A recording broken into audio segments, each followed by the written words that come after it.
IELTS reading strategies. Now, this is one of the most important concept that I'm going to discuss with you. Okay. So, but before I begin, let me tell you what a strategy is. Okay. See, I've explained this earlier also, but what a strategy does to you is that, let's say you are at a band level of 6 to 7 today when you decide to give the exam. What a strategy is supposed to do is that with your existing language skill, with your existing language skills, how much additional firepower can it give you? How much additional band jumps can it give you? Can it give you a half band jump, a one band jump, maybe two? So if a strategy is good and if it works for you, it can give you a two band jump in reading section. Okay, reading section has the nature of the exam is such that it is possible that a strategy can give you a two band jump. Okay, now before I tell you what my strategy is or what is the strategy we will recommend you to follow, I want you to know about the general strategies on reading that is spoken all over the place. You know, there is a strategy that is officially said that we all know about it, skimming and scanning. So let me briefly tell you about that also, and then I'll give you my reasons why I don't think personally that is not the best strategy to follow. Okay, so let us first understand what is the usually recommended strategy by the official exam takers and so many experts around the globe. With all due respect, the strategy here that they recommend is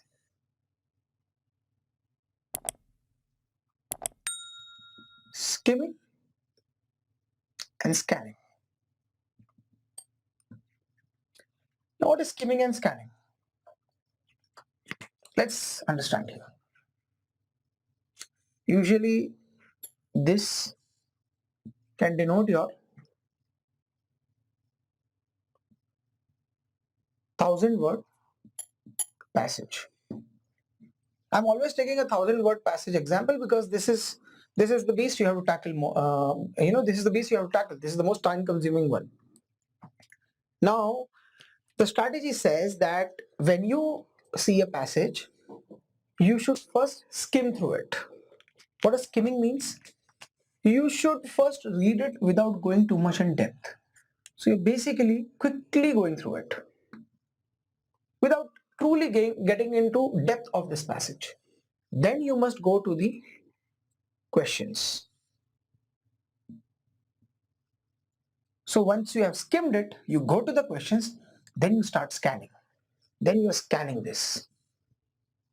So when you go to question 1, you're going to scan it, you're going to find your answer, you're going to answer this. Now this might be a good strategy, it might work for a lot of people. Like I said, with all due respect, I beg to differ and I have my reasons. What are these reasons? See, if you are not a native English speaker, you will, like discussed earlier, you will struggle with your reading speed. You need time. Now, and most importantly, what you will struggle most is with comprehension. Okay. Now, if your comprehension is not at power to a native speaker, you are not already at a 8 or 9 band. Even if you are just touching 7, I mean, even if you are at 7.5, probably while you are skimming, you will be able to comprehend a lot of things. You will be able to understand the general idea of the passage. But if you are not that good in your reading, you will not be able to make any sense out of this first part, which is skimming. So you'll probably, and no matter how good or bad you are, you will at least take 5 to 7 minutes to go through the entire passage. So skimming has already eaten 5 to 7 minutes of your time. Now, if you are a 6 bander and you truly couldn't understand what you have skimmed through, you didn't get the general idea, these individual questions, they are going to eat up a lot of time, probably 2 to 3 minutes. So this can end up consuming a lot of your time. You might end up spending more than 20 minutes in attempting this sort of a passage. Sometimes maybe more than that, maybe 30 minutes. If your time is going to be this much, then you lost the battle. Alright. So what I recommend? What I recommend is a strategy that basically gives you a complete idea of this passage. It will initially take more than this time. A technique that I'm going to suggest will probably take around 10 to 15 minutes to read the passage in the first go. But then when you're attempting the questions, this time will reduce. 5 minutes, maximum 7 minutes. So in an extreme case, probably you will reach 20 minutes. If you're good, if you practice well, then in 10 to 15 minutes, you'll be able to, around 15 minutes, you'll be able to tackle this passage. Okay. So what is the strategy that I'm talking about? What is the difference between what I'm going to suggest and what is the popular skimming and scanning strategy? The strategy that I'm going to suggest you, I have given it a name. We call it annotating. If I have to speak in really simple words, if I have to simplify it, it is nothing but basically marking or highlighting your passage while you're reading it for the very first time. And the idea is you do it so well that then everything else becomes a cakewalk. So let us find out what is the strategy, how does it work, and then we'll take an example to see how you can do it actually while solving or while reading a reading comprehension passage. Now, before I reveal the actual strategy, I would want you to at least once think from the mind of a paper setter. See, if you think from the mind of a paper setter, you are going to clearly decode the strategy and it will be very easy for you to acquire. So let us assume that we are paper setters. Okay. Let's say this is your passage. This is a passage which has around 4 paragraphs. Now, as an exam setter, if you were to set the paper, what would you ask questions on? Think about it. I think, because I've done this, I think there are broadly 3 kinds of information pieces that are mentioned in these passages. The first is dates,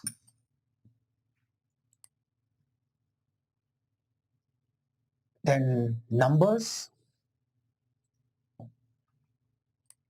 other numeric terms like weight,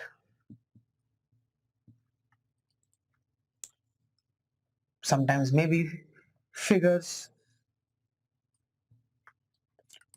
So this passage might have important numbers like weight of a certain animal, date on which a certain structure was built, number of scientists involved in a certain team to find out about a species, time duration for which a certain research went on. Okay. So there is always a mention of dates, numbers, figures. This is how you explain facts. You get these analysis reports. Okay. When you're doing analysis, you need to mention facts. Now, how are facts represented? They're represented by numbers, figures. So that is going to be abundant in the passages that you get in the exam. Hence, as a paper setter, I would have no option. I have to ask questions on numbers. So that is one thing. Second thing is that if it's a report, if it's an analysis, it will have people or places or elements or compounds or chemicals or scientific terms involved with it. So this second kind of information is terms or names or cities. I mean, if you have to form a one combined category, any kind of a name or term that can be associated with the second type.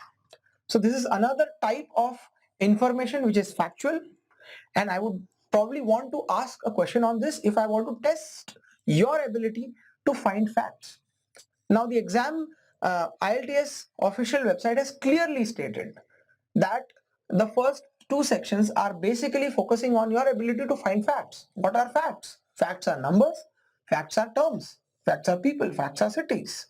Okay, so these two are most important for the first two sections. Then there is a third category that I have observed. So if I want to create a more difficult question, probably asking a number would be a very easy question. Okay, but if I want to ask a difficult question, if I want to ask a question which is not very direct, which has to be searched from the middle, the meat of the passage, what will that be based on? To find that sort of an information, you have to read the passage very carefully. But for me to make that question, I'm going to look at terms like trends,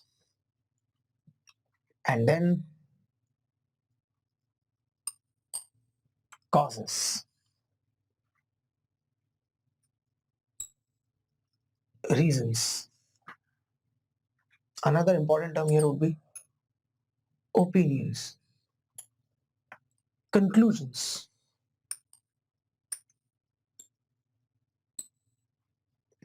Now, what do I mean by that? See, once again, what is this passage?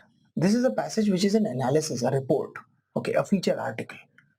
When they're talking about facts, they will also talk about changes that have taken place. Now, everything that changes, that is a trend. Is there an increase? Is there a decrease? Did it double? Did it increase exponentially? These are the trends that are often mentioned in the passages.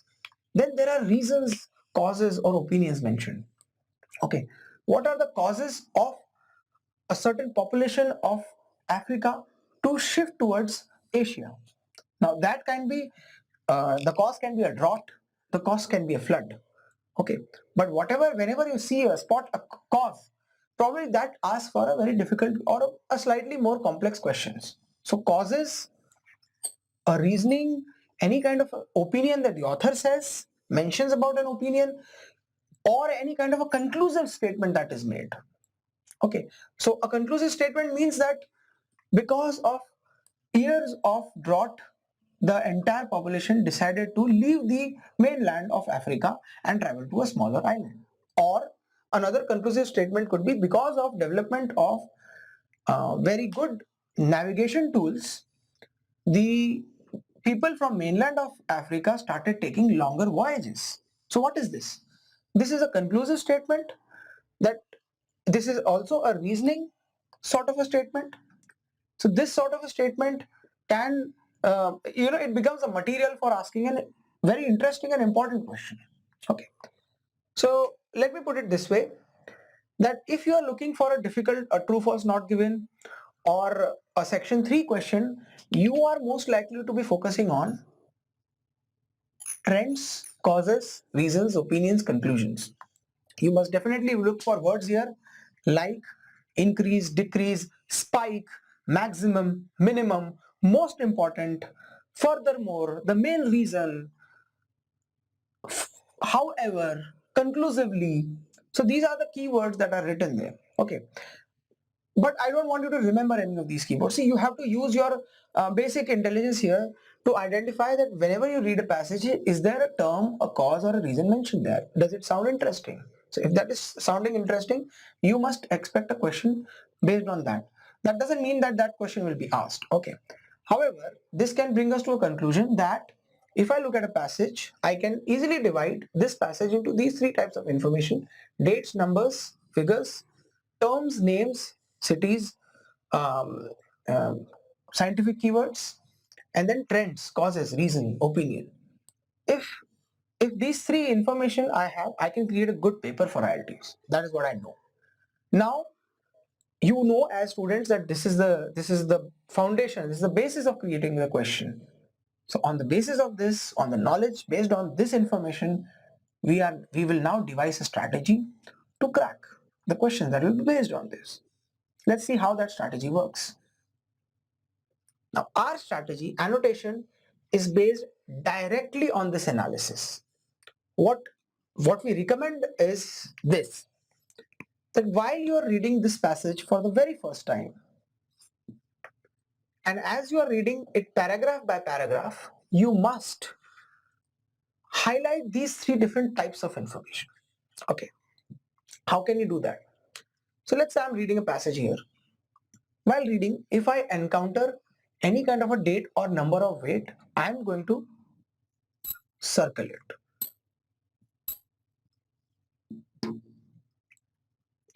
If I encounter a term,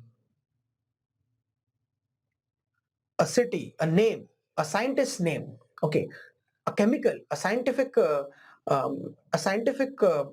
discovery, which has a typical name, a theory, then I will going to square bracket it.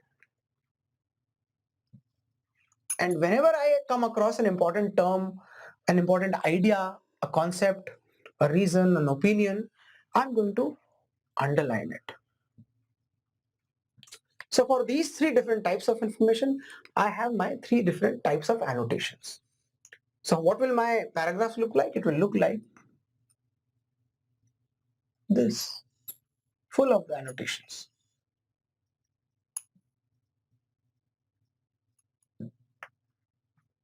How does it help? I can give you one simple example here. Let us say that you have annotated your passage, and someone, when you look at questions, there are questions there that why don't you match the name of the scientist with the year in which they made a certain invention. Now, in simple words, what you are supposed to do here, you are supposed to look at circles and square brackets. That's it. Suddenly your searching part in the passage becomes extremely easy. Instead of reading everything, you know that somewhere there's a date here, somewhere there's a date which is 1910 and which matches with the scientist, probably Mark T. So it is easy to locate 1910 if it is circled, and it is easy to locate Mark T if it is square bracketed. And the moment you find these two, you are going to match it.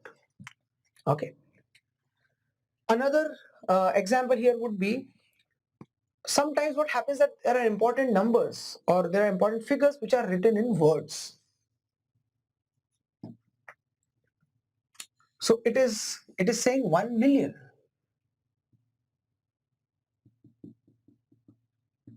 Now 1 million is not going to be written with 6 zeros and 1.